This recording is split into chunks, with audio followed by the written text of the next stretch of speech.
graça e a paz de Cristo esteja sobre nós mais uma vez. É muito bom estar aqui mais uma oportunidade. Eu agradeço já a bondade do pastor e de todo o corpo de obreiros daqui por me permitir compartilhar a palavra de Deus com vocês novamente. Por favor, abra sua Bíblia comigo no primeiro livro de Samuel, no capítulo 4. Versículo 12. Glória a Deus. Ontem nós falamos um pouco sobre algumas fases que existem na nossa vida, sobre o vem, sobre o observe e sobre o vá, né? Venha, quando o Senhor nos resgata, veja como funciona. Veja como é que eu trabalho, é a fase do observar, porque ninguém vem para o Senhor e já começa a fazer as coisas, porque senão vai fazer tudo errado. Tem que aprender, tem que sentar para aprender, ninguém pode ficar em pé para ensinar, se não sentar-se para aprender primeiro, né? Então, antes de nós fazermos alguma coisa, nós temos que sentar para aprender. O que é que eu tenho que fazer? Como? Qual é o jeito? Porque muita gente não se senta para aprender, é que a gente tem tanta baboseira no meio evangélico hoje, tanta bobagem, tanta coisa contrária às escrituras, porque são pessoas que não se sentam para aprender. Elas vêm e parece que no mesmo dia elas crescem no carbureto, como a gente fala no Nordeste. Quando a gente quer fazer com que uma banana amadureça rapidamente, a gente coloca ela num lugar que a gente chama de carbureto. E aí a banana amadurece rápido, mas ela amadurece sem gosto, sem sabor. Ela fica amarelinha, mas não tem gosto. Então muita gente hoje vem para o Senhor, mas não quer sentar. E já sai fazendo as coisas que dá na cabeça. E aí sai fazendo coisas horríveis, que trazem mais escândalo do que edificação. Eu não sei se você já teve que responder esse tipo de pergunta. Você é crente daquela igreja que faz tal coisa? Você é evangélico daquele pessoal que faz isso? E aí você tem que ali se desdobrar para dar uma resposta que te exclua ou que exclua aquele pessoal do grupo que você faz parte. Você diz, não, eu não faço aquelas loucuras, não, eu não faço aquela coisa doida, não, eu não sou desse pessoal que visa dinheiro, que visa enriquecimento ilícito, que visa enganação, que visa campanhas mirabolantes, esquizofrênicas, megalomaníacas. Não, eu não sou desse pessoal. E aí você tem que explicar. Por que que isso acontece? Porque são pessoas que vieram, mas não sentaram para aprender. Não enxergaram como é que funciona a coisa, não sentaram ao lado de pessoas que já têm experiência para lhes mostrar como é que acontece, como é que deve ser feito, como é que se faz da forma correta, para que o nome do Senhor seja glorificado e o reino de Deus seja edificado. Nós temos que ter na nossa cabeça o pensamento de que tudo que eu faço de certo e errado influencia diretamente o pensamento que o povo ao meu redor tem do reino de Deus. Tudo que eu faço de certo e errado influencia o que os outros pensam a respeito de Cristo. Então eu tenho que realmente ter muita segurança naquilo que eu estou fazendo, para que eu não venha causar embaraço ao invés de crescimento, para que eu não venha causar tropeço ao invés de edificação. Então é o momento de sentar e aprender e enxergar as coisas como devem ser feitas. E eu falei ontem também a respeito dos modelos serem os corretos. Nós aprendermos das pessoas corretas. Porque também nós temos a tendência de querer aprender de pessoas que estão aparecendo, que são midiáticas. Nós temos dentro de nós, pecado faz com que a gente deseje isso. O orgulho, a soberba nos faz desejar essas coisas, pedestais, lugares para aparecer. Então, quando a gente vai buscar modelos, nós nunca buscamos aquele pessoal que está nos bastidores, a gente quer buscar o pessoal que aparece. E nem sempre os melhores modelos estão no pessoal que aparece. Às vezes o pessoal que não aparece, ele tem modelos melhores para lhe prestar do que aqueles que aparecem. Então você às vezes tem que aprender daqueles que não aparecem. Você já parou para aprender de pessoas que não aparecem no culto? Eu não estou dizendo que vocês não têm um modelo aqui, porque eu falei ontem que o pastor Clodoaldo é um homem íntegro, e isso hoje conta demais. Mas existem outras pessoas que não aparecem e que você também pode aprender com elas. Sobre o cuidado, o zelo, a obediência, o respeito, a postura, a posição, como se fala, como se procede, como se trata. E isso nós não aprendemos apenas com quem aparece, nós aprendemos também com quem está nos bastidores. Então são momentos que nós temos que sentar para observar e aprender. Então nós temos que ter esse tipo de cuidado. Nós temos a fase do vem, nós temos a fase do observar, onde nós observamos como deve ser feito, como deve ser explanada a palavra, como deve ser exposta as escrituras, como nós temos que entender o texto bíblico. Nós temos que ter esse cuidado. Nós temos que ter o cuidado de ter modelos corretos, pessoas corretas, para serem nossos referenciais. Ninguém anda sozinho. Todos nós estamos no ombro de outras pessoas. Ninguém aqui anda só. Ninguém aqui faz teologia sozinho. Ninguém aqui tem um pensamento de Deus que lhe surgiu na cabeça do acaso. Todos nós bebemos de fontes que nós escolhemos quais são. E é isso que vai construir em nós o que nós vamos fazer no id, no vai. O que nós vamos fazer na fase posterior. É o que a gente aprende, que a gente faz quando a gente vai.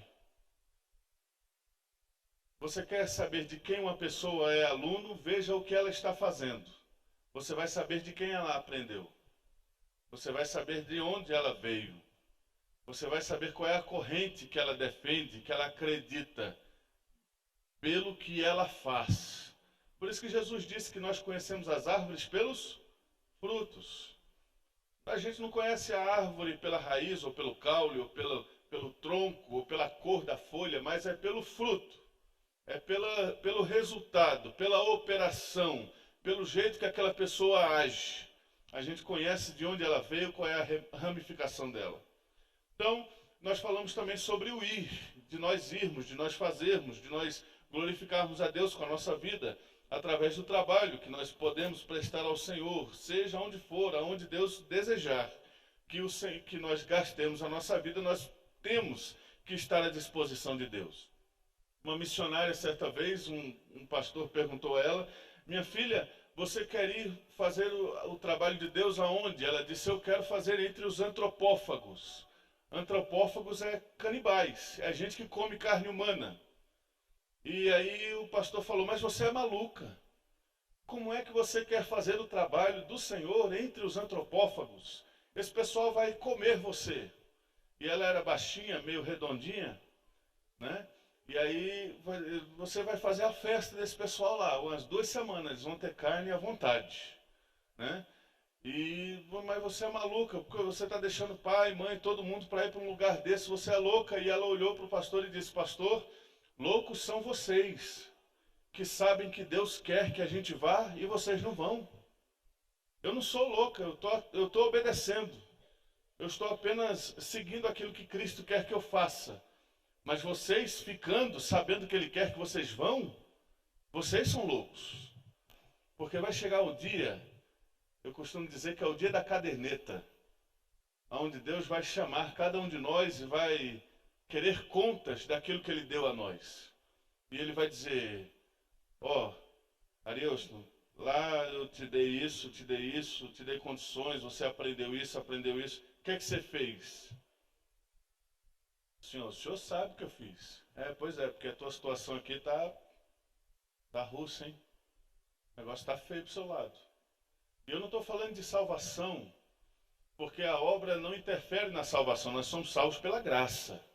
Todos nós aqui, ninguém vai chegar no céu e dizer assim: eu estou no céu porque eu sou bom. Não, todo mundo vai chegar lá e vai dizer: eu estou aqui porque Jesus é bom. Eu não presto, mas Ele presta. Eu não sou nada, mas Ele fez tudo na minha vida. Eu não estou falando de salvação, estou falando de galardão. Porque muita gente lá no céu vai todo mundo ser a mesma coisa. Não, senhor. No céu a gente não vai ser todo mundo a mesma coisa. Não vai estar todo mundo no mesmo lugar. Não vai ter todo mundo o mesmo peso. Eu não concebo, e pela Bíblia e também no meu intelecto, que no céu, uma missionária dessa que foi dar a vida aos antropófagos para fazer o trabalho de Deus, ela tenha o mesmo brilho que um crente que vai chegar lá cheirando a fumaça, escapando como pelo fogo. Chegou lá batendo a fumaça do corpo ainda. Eu não sei nem como é que eu cheguei aqui, mas cheguei. Eu não entendo como é que uma pessoa dessa vai ter o mesmo peso de uma outra pessoa que deu a sua vida pelo Senhor. Eu não entendo isso nem pelas Escrituras, nem eticamente. Se os irmãos têm uma outra forma de pensar, depois me procurem, eu estou aberto. Eu quero aprender, tá? Mas dentro de mim eu não consigo compreender isso. Dentro de mim eu não consigo compreender isso. Então, há muita coisa que nós precisamos fazer. Nós falamos aqui sobre o ID ontem, sobre o trabalho que deve ser feito. E hoje eu quero dar continuidade a isso. Eu quero dar continuidade falando a respeito dos que já foram, dos que fizeram, mas que tiveram complicações, que tiveram percalços, dificuldades. Porque nem tudo, quando a gente se dispõe a fazer o trabalho do Senhor, é as mil maravilhas. E eu não vou falar aqui também a respeito de perseguições que nós sofremos externamente. Eu vou falar hoje aqui, com a permissão do pastor e com a graça de Deus, sobre algo que acontece dentro de nós e que nós precisamos ter cuidado. Porque se nós não tivermos cuidado, nós vamos perder tudo aquilo que nós já construímos para trás. E eu falo isso com vocês com propriedade, porque foi isso que aconteceu comigo ano passado. Eu vou contar um pouco do que aconteceu comigo também ano passado aqui, se os irmãos tiverem um pouco de paciência comigo. Então, gente, 1 Samuel, primeiro livro, melhor dizendo, de Samuel, capítulo 4, versículo 12, fala de um homem que eu criticava bastante. E ainda critico certo ponto, mas hoje eu o compreendo melhor. Eu entendo um pouco o que esse homem passou. E diz assim o texto sagrado: Então correu um homem de Benjamim, saído das fileiras, e no mesmo dia chegou a Siló, trazia rasgadas as vestes e terra sobre a cabeça. Quando chegou, Eli estava assentado numa cadeira ao pé do caminho, olhando como quem espera, porque o seu coração estava tremendo pela arca de Deus. Depois de entrar o homem na cidade e dar as novas, toda a cidade prorrompeu em gritos. Eli, ouvindo os gritos, perguntou: que alvoroço é esse? Então se apressou o homem vindo, deu as notícias a Eli. Era Eli da idade de 98 anos. Os seus olhos tinham cegado e já não podia ver. Disse o homem a Eli: eu sou o que saí das fileiras e delas fugi hoje mesmo. Perguntou-lhe Eli: que sucedeu, meu filho? Então respondeu que trazia as novas e disse: Israel fugiu diante dos filisteus, houve grande morticínio entre o povo, e também os teus 2 filhos, Ofni e Finéias, foram mortos, e a arca de Deus foi tomada. Ao fazer ele menção da arca de Deus, caiu Eli da cadeira para trás, junto ao portão, e quebrou-se-lhe o pescoço, e morreu, porque era já homem velho e pesado, e havia ele julgado a Israel 40 anos. Estando sua nora, a mulher de Finéias, grávida e próxima ao parto, ouvindo essas novas de que a arca de Deus fora tomada, de que seu sogro e seu marido morreram, encurvou-se e deu à luz, porquanto as dores lhe sobrevieram. Ao expirar, disseram as mulheres que a assistiam: não temas, pois tiveste um filho. Ela, porém, não respondeu, nem fez caso disso. Mas chamou o menino e acabou, dizendo: foi-se a glória de Israel. Isto ela disse porque a arca de Deus fora tomada, e por causa do seu sogro e de seu marido. E falou mais: foi-se a glória de Israel, pois foi tomada a arca de Deus. Como eu falei para vocês, hoje nós vamos falar um pouco sobre o que vem depois que a gente começa a ir. Eli é um sacerdote de Israel. Ele é da linhagem correta. Ele faz parte da linhagem correta. Ele é da tribo de Levi. Ele está exercendo o seu sacerdócio como é de direito dele. Chegou a vez dele de exercer aquele sacerdócio. E ele estava exercendo aquele sacerdócio junto a seus filhos, porque era assim que funcionava. Os filhos também ajudavam ao sacerdote, porque eles também eram levitas. Então ele estava fazendo o seu trabalho. E diz a palavra de Deus que há 40 anos Eli estava fazendo aquilo. Ou seja, ele era um homem muito experimentado. Ele sabia como ninguém degolar um cordeiro. Ele sabia como ninguém partir rolinhas por sobre o altar. Ele sabia como ninguém aspergir sangue no Santo dos Santos. 40 anos, isso significa que 40 vezes Eli já havia entrado naquele santo lugar. E ele já havia estado diante do Senhor por essas tantas vezes. E todas as vezes, não é, ele ia e voltava. Tudo acontecia ali de forma muito natural. Ele era um homem experimentado. Ele era um homem que tinha experiência com Deus. 40 anos estava fazendo aquilo. A palavra diz que ele também se preocupava com a arca. Ele era um homem sincero. Ele estava preocupado com o que estava acontecendo com a arca do Senhor. Porque quando se tinha uma guerra, a arca de Deus ia à frente, para mostrar que o Senhor estava à frente daquela batalha. E ali houve uma guerra com os filisteus, os seus filhos levaram aquela arca, e ele ficou preocupado com a arca do Senhor. Ele era um homem sincero, ele estava ali preocupado com o que realmente estava acontecendo com a arca de Deus. Ele era um homem assim como nós. Começa a fazer o trabalho de Deus, que começa a ver como as coisas funcionam, que começa a enxergar a glória do Senhor e experimentar da bênção de servir a Deus, mas que chega um momento na vida dele que ele começa a se acostumar com o sagrado. Ele começa a se acostumar em ter aquele trabalho, ele começa a se acostumar em oferecer aquele sacrifício, ele começa a se acostumar, e a vida dele agora deixa de ser uma vida adoradora para ser uma vida religiosa. Ele não tem mais a expectativa de Deus, ele já sabe como Deus funciona. Ele não tem mais a expectativa do que pode acontecer de repente. Ele sabe como funcionam as coisas. Ele sabe qual é o caminho, ele sabe como deve ser feito, ele sabe o jeito, ele sabe o modo. Ele sabe resolver situações, porque o sacerdote também ajudava na resolução de problemas, no aconselhamento do restante da tribo. Então ele sabe fazer aconselhamento, ele sabe como é que resolve determinadas situações. Ele começa a se acostumar com aquilo. Ele começa a se acostumar com tudo aquilo que está acontecendo no serviço a Deus. E ele começa a fazer aquilo de forma automática. Não existe mais um serviço de adoração. Existe uma liturgia. E essa palavra liturgia, ela vem da palavra leiturgos, que quer dizer serviço, mas é um serviço metódico, que é sempre aquilo. Você sabe o que você vai fazer.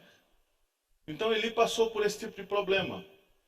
Tudo o que aconteceu na vida de Eli foi porque Eli acostumou-se com o sagrado, ao meu ver. Eli acostumou-se como as coisas funcionavam no serviço a Deus. Ele acostumou-se como é que as coisas estavam sendo geridas e administradas. Eli agora já não era tanto um sacerdote, Eli se tornou um administrador. Porque ele sabe como é que funcionam as coisas. Isso é um perigo na vida de todos nós. Eu acredito que muitos de vocês ainda não passaram por isso, mas eu oro a Deus para que essa mensagem seja gravada nos seus corações, para que daqui a um tempo, quando vocês talvez enfrentarem isso como eu enfrentei, vocês possam lembrar disso e dizer: eu não posso me acostumar com o Santo dos Santos, eu não posso me acostumar com o Sagrado, eu não posso me acostumar com Deus. Eu não posso deixar de me surpreender com o Senhor dia a dia. Eu não posso deixar com que a graça de Deus me atinja diariamente, me desarme, me arme, me esvazie e me encha. Eu não posso vir à igreja como um simples religioso. Eu não posso vir à igreja apenas como um lugar que eu devo estar, porque é uma obrigação minha estar ali. Mas eu devo continuar servindo a Deus porque é o meu prazer, é o meu deleite. E eu quero continuar sentindo arrepios, calafrios. Eu quero continuar chorando de verdade, não de forma cênica. Eu quero continuar falando em línguas porque o Senhor me move a falar e não porque eu quero emocionar as pessoas que estão me ouvindo. Eu quero continuar tendo visões reais e não visões imaginárias da minha cabeça cheia de coisas supérfluas. Eu não tenho, eu não devo, eu não posso passar pelo erro que ele passou. E oxalá, eu oro a Deus para que isso não seja um padrão para todos. Mas muitas pessoas passam por isso. Muitas pessoas passam por isso. Nós estamos passando um tempo onde nós recebemos notícias de pastores que se suicidam. O senhor já viu isso, pastor? Pastores que estão se suicidando. Pastores. Eu não estou falando de irmãos. Eu não estou falando de gente que começou a andar com Jesus. Eu estou falando de pastor. E eu não estou falando de pastor maluco, doido da cabeça, desses camaradas que aceita Jesus de manhã e de noite ele é apóstolo. Eu estou falando de gente que tem vida com Deus, e que tem história, e que abriu trabalhos e construiu igrejas e criou famílias na presença do Senhor, e de repente se abre o quarto dele, o quarto em silêncio, e se pensa que ele está orando e na verdade ele está enforcado. Ele se enforcou. Ele tirou a vida dele. Ele tirou a vida dele. Pastor, por que isso acontece? Como é que isso acontece? É uma progressão. São coisas que vão acontecendo, que vão levando uma pessoa a chegar nesse ponto. Eli não chegou a ser esse camarada repulsivo e repugnante que nós vemos aqui. Do dia para a noite, as coisas foram acontecendo. Se nós formos ler os textos anteriores, nós vamos ler que foi uma progressão. Primeiro, Eli deixou de cuidar da sua casa. Ele deixou de cuidar de seus filhos e repreendê-los quando eles precisavam de repreensão. Ele deixou de chamar os meninos e dar aquela bronca neles, porque eles estavam fazendo o trabalho do Senhor de um jeito que ele não deveria ser feito. Eli começou a descuidar da sua casa. Uma progressão. A Bíblia diz que um abismo chama outro abismo.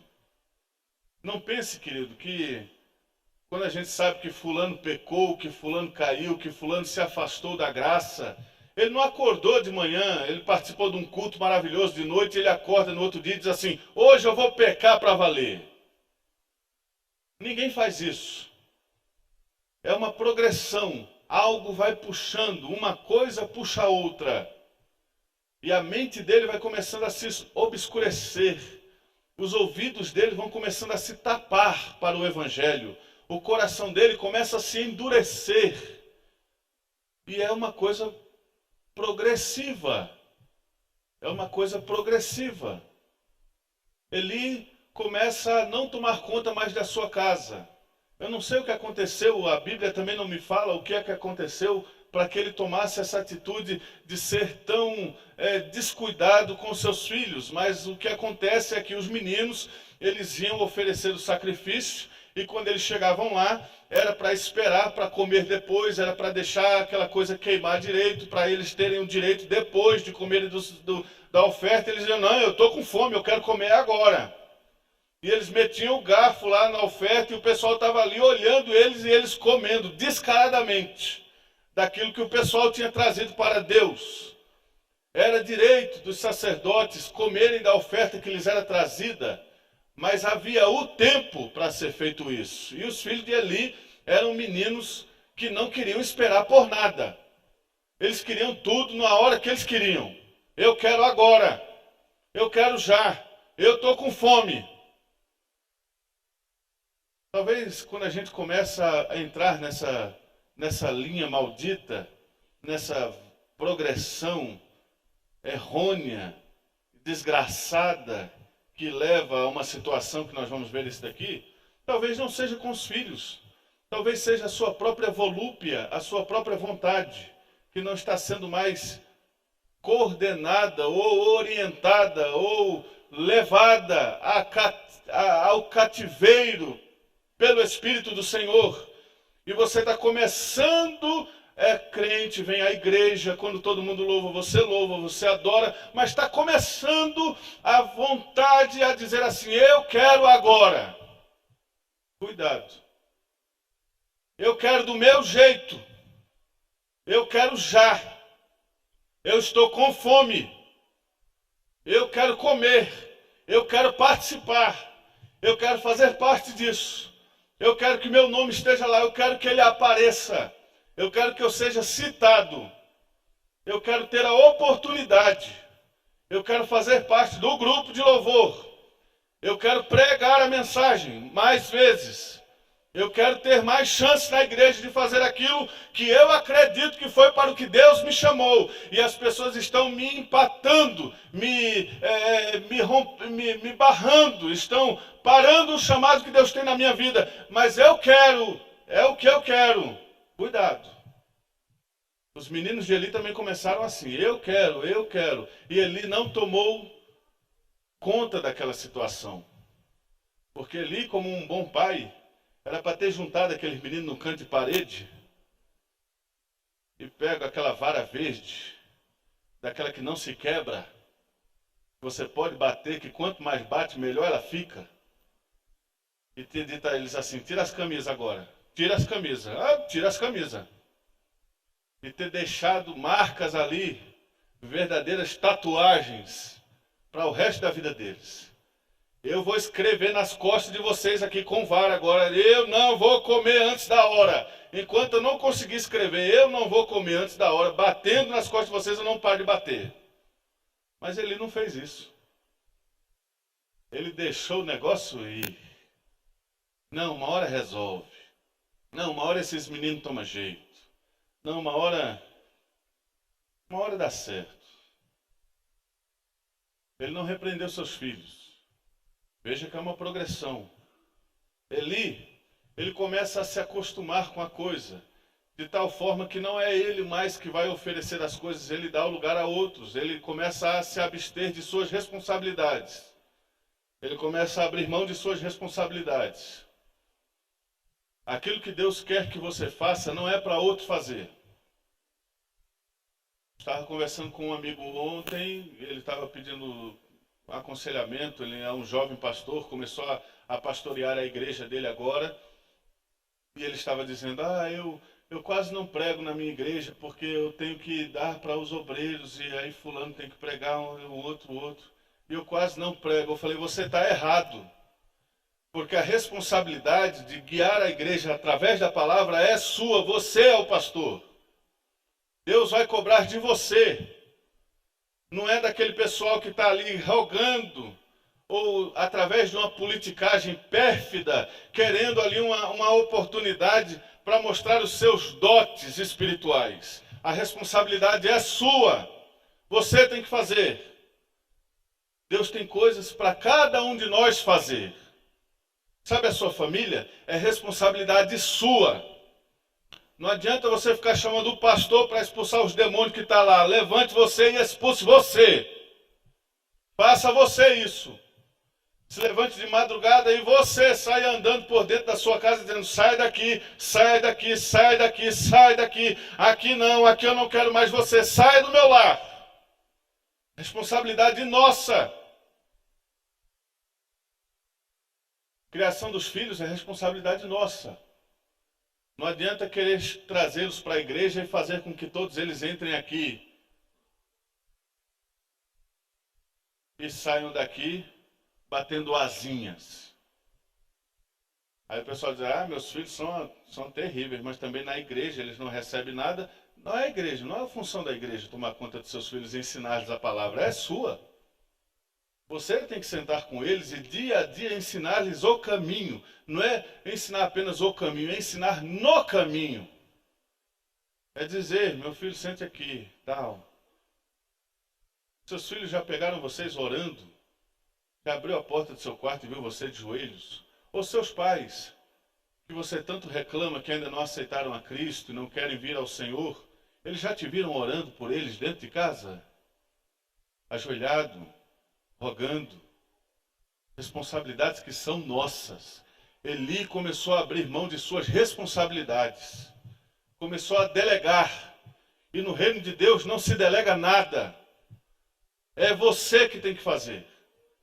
A responsabilidade é sua. O chamado é seu, a vocação é sua. Se você não fizer, Deus vai levantar outra pessoa para fazer, mas não vai ser do jeito que se fosse você aconteceria. Vai ser de outro jeito diferente. E o preço é grande, é muito grande. Eli começou a se acostumar com as coisas, era costume de Eli. Ele se acostumou tanto com o trabalho, pastor Cláudio, que ele ficou imenso de gordo. E não é gordo igual eu, não. É gordo. É gordo de não conseguir ficar em pé. Eli era encontrado costumeiramente sentado em sua cadeira, ao lado do templo, ao lado do lugar de serviço. Eli não era visto nos lugares fazendo... Não, Eli era encostado, ele se acostumou ao sistema, ele sentou-se, ele engordou.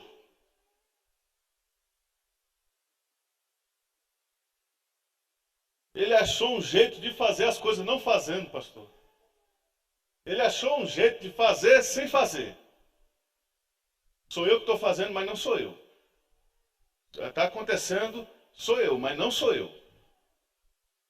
Estou lá, mas eu não estou.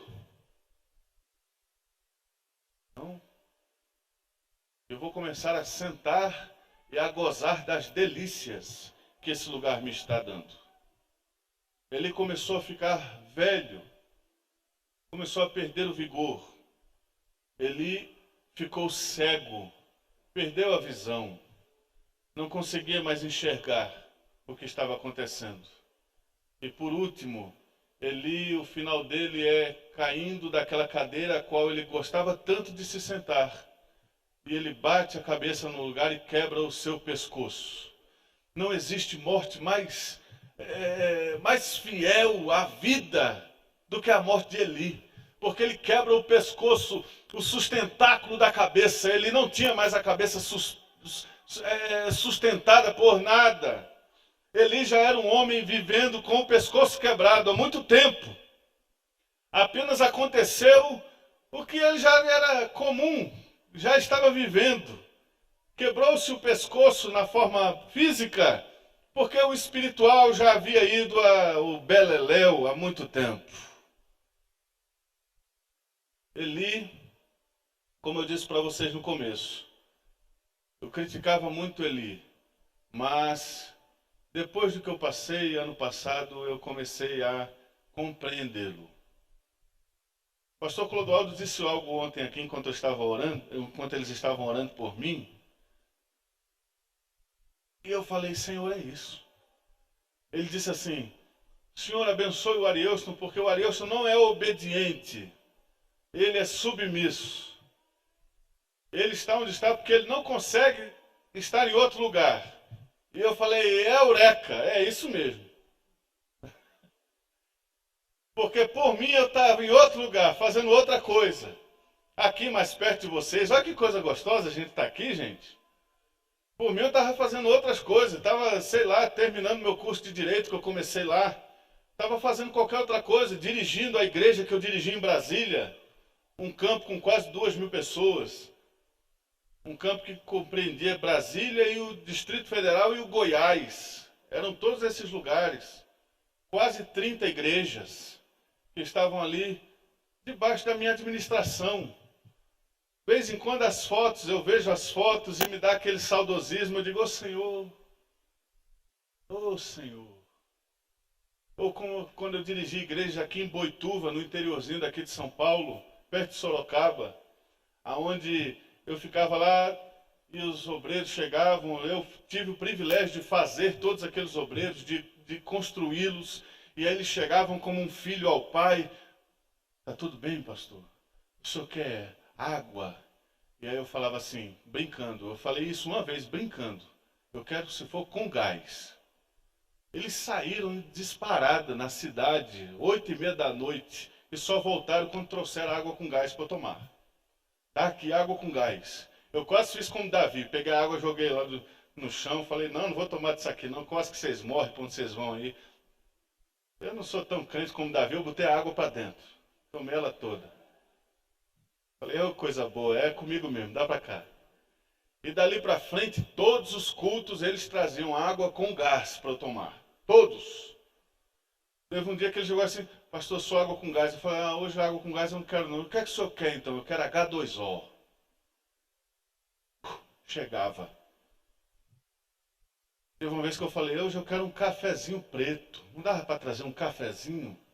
Pô, que lógico que dá. Chegava lá na irmã, café para o pastor agora. A irmã, opa, já descia correndo para... Não era bajulação, eles faziam aquilo com prazer, eu sei disso. Eles faziam aquilo para servir ao pastor que estava entre eles, que havia os criado, que havia os gerado. Mas sabe aquela posição que eu estava como Eli, sentado na cadeira e começando a engordar e olhar as coisas sendo feitas? E começar tudo a ver a coisa funcionando. E dizer assim, oh, que lugar maravilhoso é estar aqui. Que bom é estar nesse lugar. E aquilo começar a me tirar do que Deus queria que eu estivesse envolvido, que sempre foi missões. Quando me trouxe a sua presença, eu falei aqui ontem, eu comecei a entregar folhetos e dali para frente eu comecei a me envolver com a obra missionária. E sempre fui envolvido com missões. Trabalhei com missões em todas as igrejas nas quais nós passamos até hoje.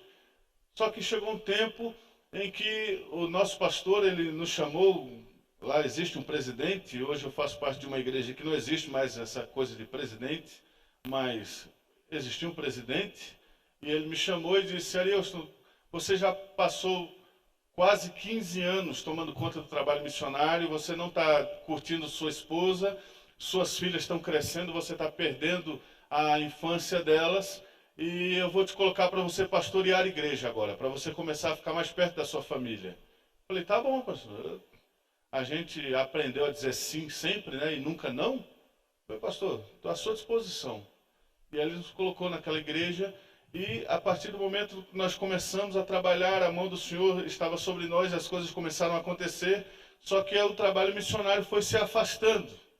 Foi começando a ser colocado à parte. Aquele chamado. Minhas filhas, elas, na escola o pessoal perguntava, o que seu pai é? Elas falavam, missionário. Ah, é? O que é que seu pai faz? Faz isso, já esteve em tal lugar. Elas tinham orgulho daquilo. E aí agora eles perguntavam, o que é que seu pai faz? Ah, meu pai é pastor, ele fica por aqui mesmo.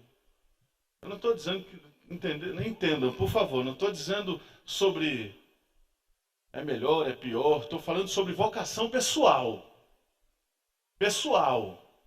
Isso é comigo. Com você pode ser diferente. Tá? Estou falando pessoal, vocação pessoal. E vocação da família. E aquilo, como eu disse a vocês, a semelhança de Eli, eu fui começando a me acostumar com a coisa. E comecei a aprender como é que funciona o status quo da igreja. E comecei a aprender como é que se aconselham as pessoas na igreja. E comecei a catalogar os crentes e saber qual é a palavra que eu dava a cada um. E chegava uma irmã e eu olhava para ela e dizia, essa está no catálogo A. O catálogo A são tais versículos. E aí eu já sabia, e ela vinha conversar comigo, eu dizia, irmã, eu estava ali praticamente como um clínico, né? Tome esses versículos e você vai ficar bem. E mandava ela embora. E aí chegava um outro casal, o casal dizia, pastor, assim, assim, eu olhava e catalogava no C. E eu sabia quais são os remédios espirituais que aquela pessoa deve tomar. E eu chegava em casa e eu via tudo crescendo, igrejas sendo abertas, pessoas sendo salvas, libertas, o trabalho crescendo. E eu dizia, que bênção. Senhor, que bênção o Senhor está me abençoando. Amém, aleluia. Mas comecei a deixar de buscar a Deus, deixar de orar, deixar de depender do Senhor. Porque uma coisa é saber como funciona o reino, como é a fase da observação. Mas outra coisa é depender de Deus. Mesmo você sabendo como funciona, mesmo você sabendo como faz, nós nunca podemos perder a noção da dependência do Altíssimo. De depender de Deus. De continuar esperando ouvir o que é que Deus quer que seja feito, mesmo eu sabendo o que é que tem que ser feito. Mas, Senhor, eu quero te ouvir, é isso mesmo ou o Senhor mudou de ideia? Como é? Mudou a situação? O Senhor quer ter uma estratégia diferente? E eu comecei a perder isso. Sabia como é que funcionavam as coisas. Fomos para Brasília, fomos colocados lá, e cheguei lá a mesma coisa. Olhava para os pastores que eu tinha, umas cerca de 30 igrejas, nós tínhamos lá, abrindo igrejas uma atrás da outra, e eu dizia, esse daqui é assim, esse daqui é assim, esse daqui é assim, esse daqui eu trato desse jeito, aquele eu trato daquele outro jeito, esse daqui eu tenho que passar a mão nele, porque ele é mais melancólico, aquele ali eu tenho que bater nele com as duas mãos, porque ele é meio sanguíneo, então ele tem que apanhar. Esse daqui, ele é mais fleumático, se eu bater nele, ele some, eu vou ter que ir atrás dele, eu não quero ir atrás dele, então eu não vou bater. Então, eu comecei a me tornar um profissional. Eu sabia como é que funcionavam as coisas. Comecei a entender como é que funcionava tudo. E o trabalho crescendo. E almas sendo ganhas. E batismo acontecendo. Igrejas sendo abertas. E pessoas sendo recebidas. E o trabalho prosperando. Só que o meu coração estava como o coração de Eli. Eu estava vendo tudo acontecendo, mas o meu coração, e eu continuava preocupado com a arca de Deus, mas eu não estava mais fazendo aquilo que Deus queria que eu fizesse. Mas quando Deus tem um trabalho na vida de um homem ou de uma mulher, eu amo a soberania de Deus. E eu acredito piamente num Deus soberano, que faz o que quer, com quem quer, onde quer. Que ele arrebenta quem ele quer, ele dá vida, ele mata, ele traz de perto para longe, ele leva de longe para perto, ele faz aquilo que ele quer, ele é Deus. E eu acredito piamente nisso, de que Deus tem realmente algo em cada um de nós, e quando a gente se afasta, ele até permite que você se afaste, mas depois ele vai te pegar. Ele vai ao teu encontro, ele não vai deixar você andar segundo a sua volúpia, ao seu prazer, a sua vontade. Ele vai te pegar. Se prepare. Você está andando por onde você quer? Se prepare. Vai chegar a hora que Deus vai puxar o cordão. Diz o profeta que há um anzol nos nossos narizes e a qualquer momento, eu estou morando lá no Amazonas agora, e eu vejo como é que o pessoal pesca. E a gente aqui também, a gente tem um monte de pesca que paga aqui, sabe como é que é. Mas esses peixes daqui, eles quase pulam para dentro do barco já sozinho, né? Ah, não precisa me puxar não, eu já pulo aqui. Já pula. Quando você vai tirar uma foto, ele faz até pose, né? Para sair, aí você solta ele depois, aquela coisa toda. Lá o negócio é terrível. Lá o bicho é bruto, é selvagem. Ah, e um dia eu fui pescar com esse pessoal e nós chegamos lá e eu joguei o anzol e um peixe mordeu. E aí eu comecei, e o camarada só olhando. Pastor, calma, pastor. Não, eu vou trazer esse bicho para cá agora. Vou trazer agora. Calma, pastor, calma, calma. Não. E lutando, e aquela coisa. Aí daqui a pouco, correr de novo, de miserável. Aí puxava de novo, e aquela coisa toda. E eu, calma, pastor, calma, calma. E aí eu vi. Chegou uma hora que eu falei, e como é que eu tenho que fazer? Calma, dá corda, deixa ele nadar pensando que ele está livre. Ele tirou o anzol, deixa ele. Mas ele vai embora, não. Deixa ele. Solta o negócio aí. Eu vou descarregar o negócio da carretilha, deixa ele. Rapaz, deixa ele, tá bom. Tirava a trava. Ai, meu Deus. Vou perder o peixe. Aí daqui a pouco, parou de puxar a carretilha, parou. Ah, tá bom. Agora o senhor trava ela de novo e vem puxando devagarinho. É, é. E não é que o bichinho veio tranquilinho. Chegou na beira do barco assim, olhou pra mim. Vai me tirar? Falei, vou. Aí tirei ele de lá, bem sossegado. Tirei uma foto com ele. Às vezes a gente pensa que é assim também, né? Tá com um anzolzão aqui, aí Deus, como é um pescador nato, ele não é o Arius, ele é um pescador nato.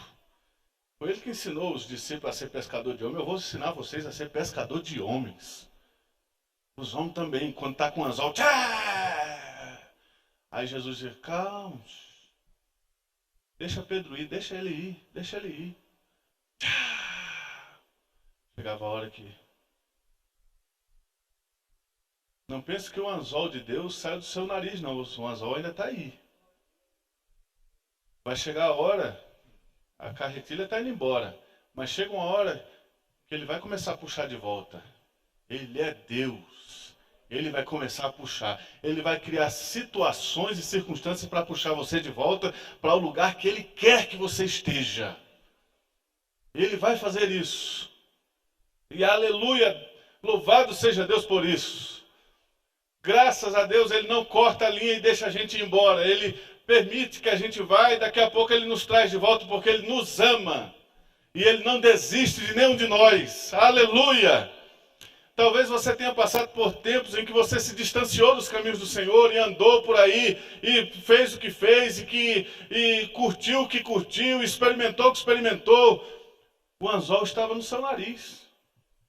Deus deixou você ir. Vai embora, vai, experimente aí, faça o que você quiser. Tá bom, agora chega. Ele traz a gente de volta. E o Senhor criou uma situação. Nós estávamos lá tudo bem, morava numa casa muito boa, casa de pastor, presidente, carro muito bom. E de repente, meu velho, que sempre teve uma saúde de ferro, ele passa pelo alpendre que tem lá em casa, e minha mãe gosta de flores e plantas, e ele passou por uma panelinha que tinha planta e bateu de raspão a cabeça. E isso depois ele me disse, que ele bateu a cabeça. E ele viajou para a terra dele, foi visitar os parentes dele, e quando ele estava lá, ele começou a sentir o seu corpo amortecido. E de repente ele apagou. Resultado, ele teve um AVC. Agora eu esqueci o nome. Estouraram 2 lugares no cérebro dele que o fizeram entrar em coma imediatamente. E eu, como filho mais velho, recebo uma ligação dizendo assim, seu pai vem aqui se despedir, porque não dá mais. E você tem sua mãe, tem ainda as coisas do seu pai, os negócios dele, tem tudo, e é você que vai tomar conta de tudo. Meu tio falando para mim, é você que tem que vir tomar conta de tudo isso aqui. Não, mas tio, eu tenho meu ministério, eu tenho... mas é a sua família. E aí aquilo pesou para mim, é a sua família. E de uma hora para outra, eu ligo para o meu superior e digo para ele, agora não dá mais, eu vou cuidar da minha família, vou deixar tudo. E larguei a cadeira, larguei o sistema, larguei o salário, larguei a casa, larguei o carro, larguei tudo para ir cuidar de meu pai. Chegamos lá, agora em Manaus. Quando nós chegamos lá, sem muita coisa, sem levar muita coisa, fomos morar dentro de um quarto, dentro da casa de meu pai. Meu pai muito convalescido ainda, passando por uma situação muito difícil, e eu ali ajudando ele no trabalho dele, fazendo com que o trabalho dele não parasse. Ele é representante, ele é vendedor, e eu comecei a ir aos clientes e comecei a visitá-los para que aquilo continuasse rendendo para o sustento da família. E eu me vi de uma hora para outra, ajoelhado mais uma vez diante de Deus, pedindo ao Senhor pelo sustento da nossa casa. Coisas que eu não fazia já há muito tempo, agora Deus estava me trazendo para fazer novamente. Agora busque, agora ore, agora vocês vão depender de mim novamente. E eu comecei a ser tratado por Deus com aquilo. Comecei a levantar todos os dias e não saber o que é que ia acontecer. Porque você quer saber, vida de surpresa é vida de vendedor. Porque ele sai e não sabe se vai vender, se não vai vender, se vai trazer, se não vai trazer, se vai ter clientes, se não vai ter clientes. Aí ele sai e ele diz assim, senhor, vai na minha frente, faz alguém comprar o que eu vendo.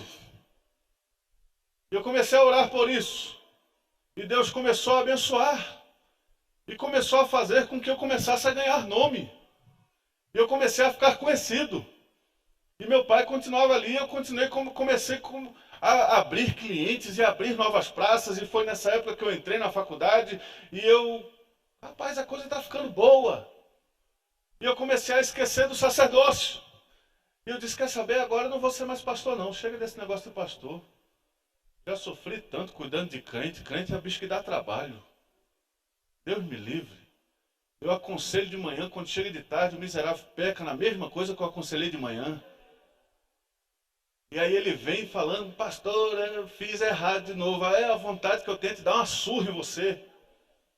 Aí eu tenho que orar por aquele miserável de novo. E falei, eu estou cheio disso, eu não quero isso para mim mais não. E comecei a trilhar o meu caminho. E aí nós fazemos parte de uma igreja da Assembleia de Deus. E aí quando eu cheguei lá, eu falei, eu não vou para a Assembleia de Deus. Todo mundo me conhecia na Assembleia de Deus lá. Todo mundo. Os pastores lá estavam me esperando. Você vem congregar com a gente aqui. Você vai tomar conta de igreja, você vai não sei o quê. Eu falei, eu não vou para a Assembleia de Deus. Eu vou para a Presbiteriana. Vou para a Assembleia de Deus mais não? Procurei a Presbiteriana, vi a visão dela, que era uma visão missionária. Vi que era uma igreja que ia tomar conta de minha família, dos meus filhos. Falei, é aqui. Vou ficar aqui. Ninguém sabe quem eu sou, vou sentar no meio da igreja, eu vou para o culto, volto para o culto, aleluia, glória a Deus, está tudo muito bem, pronto. E comecei a viver dessa forma. Só que o anzol de Deus ainda estava no meu nariz, eu não sabia. E eu não estava no lugar que Deus ainda queria, ele ainda estava puxando. E de um tempo para outro, assim, de uma forma muito rápida, papai começa a ficar bom de saúde. E aquilo começa a passar. E ele começa a ficar tão bom que ele fica melhor do que eu.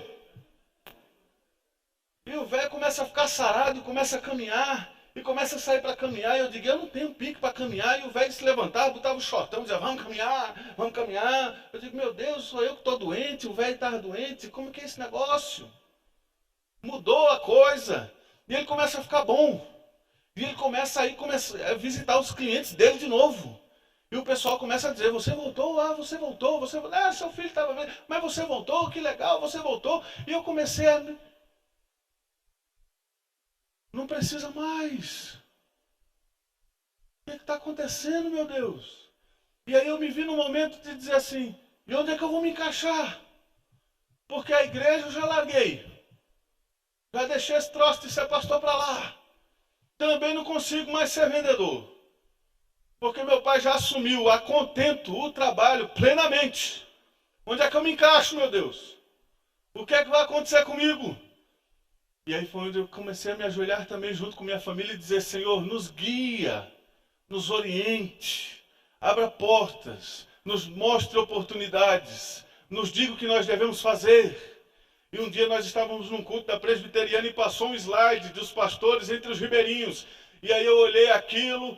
E eu estava lá sentado no meio da igreja, o pastor falando, e colocou lá algumas coisas para serem ditas, uns testemunhos, e eu comecei a chorar sem saber porque eu estava chorando. A mulher olhou para mim e falou, o que é, meu filho? O que é que aconteceu? Desesperado, chorando de forma rasgada. E aí passou aquilo e aquilo ficou dentro de mim, ficou me perturbando. E os cultos foram passando e o pastor falava, irmãos, os ribeirinhos e tal, não sei o quê. E parece que quando ele falava, ele olhava para mim. Só que eu sei que não, mas parece que era para mim. É você! E dizia, tá lá o pessoal, precisamos de pessoas para ir e não sei o quê. E eu ficava, meu Deus, mas ele sabe quem eu sou. Tem que saber, não é possível. Mas ninguém sabe quem eu sou aqui, Senhor. Ninguém sabe. Mas o Senhor sabia. Ele sabia. E um dia eu falei, quer saber, eu vou fazer uma viagem dessa aí para ver como é que é esse negócio. E fui. Cheguei nessa viagem, e os irmãos todos conversando e aquela coisa toda, e eu lá de canto, falei, não vou falar nada, eu não sei de nada. Se perguntarem para mim aqui quem foi Jesus, eu digo, olha, eu não sei muito bem não. Não vou me envolver com as coisas nada. E assim, não quero me envolver. Mas quando chegou lá, o coração começou a arder. E as coisas começaram a ser feitas. E quando eu me dei por mim, eu estava no meio deles. E estava fazendo as coisas com eles. E estava orando com eles. E estava chorando com eles. E foi a primeira viagem. E aí depois o pessoal, o pastor que coordenou essa viagem, falou para outro, que coordena uma outra área do Amazonas. E falou assim, ó, o grandão lá, rapaz. E aí, ó, você não quer ir comigo também?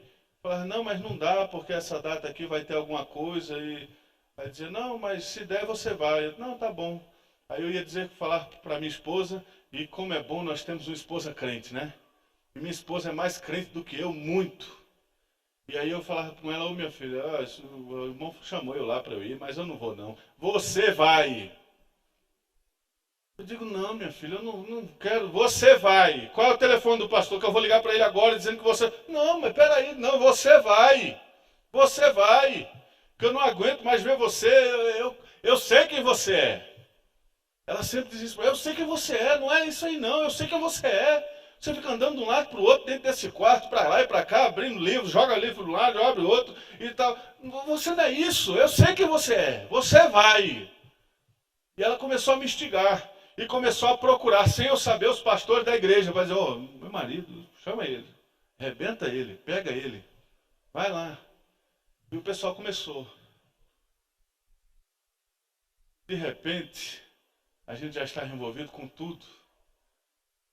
Já estava coordenando o trabalho de treinamento.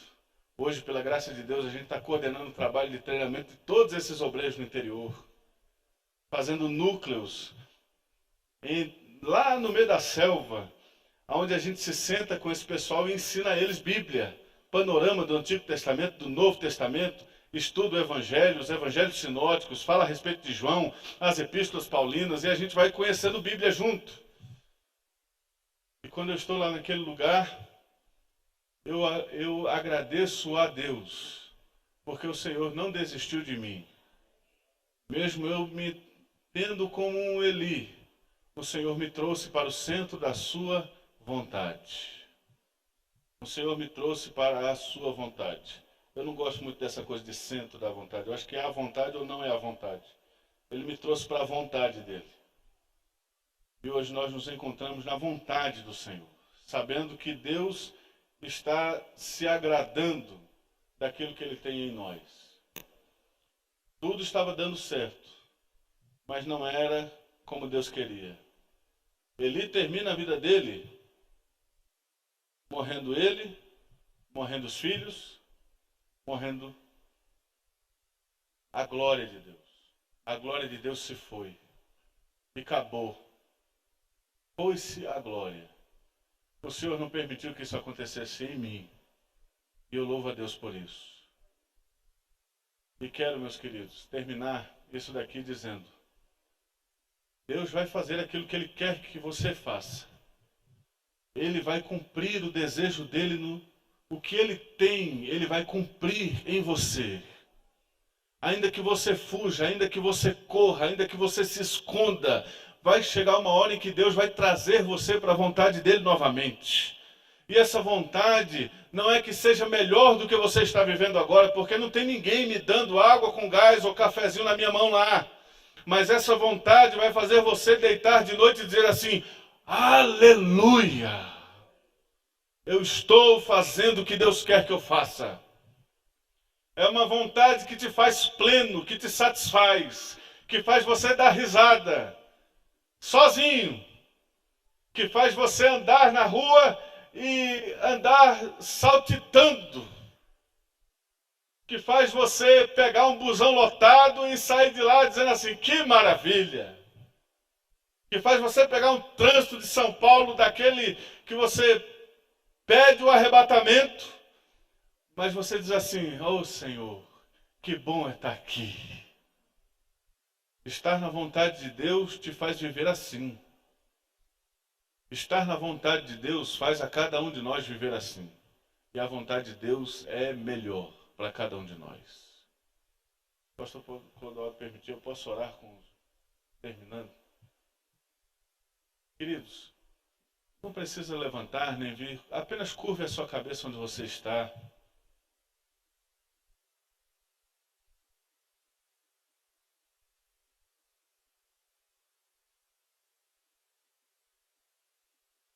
Eu agradeço por vocês terem ouvido um pouco do nosso testemunho. Hoje minha esposa está envolvida com a Escola Bíblica das Crianças. Nós estamos com esses obreiros no interior. Minhas filhas, mais uma vez, estão sabendo o que o pai delas são, o que o pai dela é. Nossa família, mais uma vez, respira um ambiente missionário. Nós aprendemos, mais uma vez, a depender de Deus. Que nenhum de nós aqui se acostume com o sagrado. Que nenhum de nós aqui se profissionalize em trazer o céu à terra. Que nenhum de nós aqui seja um expert no Espírito Santo ou nas doutrinas divinas. Que nenhum de nós aqui seja um pós-graduado no trabalhar de Deus. Mas que todos nós continuemos na expectativa do sobrenatural nos alcançar a qualquer momento de nossa vida. Pode ser agora, pode ser daqui a pouco. Faça, Senhor, o que o Senhor quer fazer. Senhor, nós estamos aqui em Tua presença, na Tua casa, e agradecemos pela Sua bondade. Eu te louvo, Senhor, porque o Senhor, apesar de eu não ser melhor, mas o Senhor me tratou diferente do que é Ele. O Senhor não permitiu que a minha vida se perdesse em meio ao sistema. O Senhor não permitiu que a minha vida se perdesse em meio à politicagem religiosa. O Senhor não permitiu que a minha alma fosse vendida aos rincões e aos prazeres do ministério. Ou que o ministério, não falando o ministério de Deus, mas o ministério estrutura pode conceder. Senhor, eu te agradeço porque o Senhor não me deixou lá. Senhor, eu te agradeço porque o Senhor teve compaixão de nossa família e nos trouxe mais uma vez a sua presença e a sua vontade. E hoje nós vivemos, Senhor, esta bênção da vontade boa, perfeita e agradável. Senhor, eu rogo humildemente pelos teus filhos aqui esta noite. Há muitos aqui, Senhor, que ainda estão crescendo na sua fé, que estão tendo experiências com Deus, que estão sendo moldados pelo Senhor em sua vida, mas que com certeza chegarão a uma estatura amadurecida, aonde estarão fazendo o teu trabalho e a tua obra, de forma a glorificar o seu nome. Oro, Senhor, para que os teus filhos não tenham que passar por isso que nós passamos.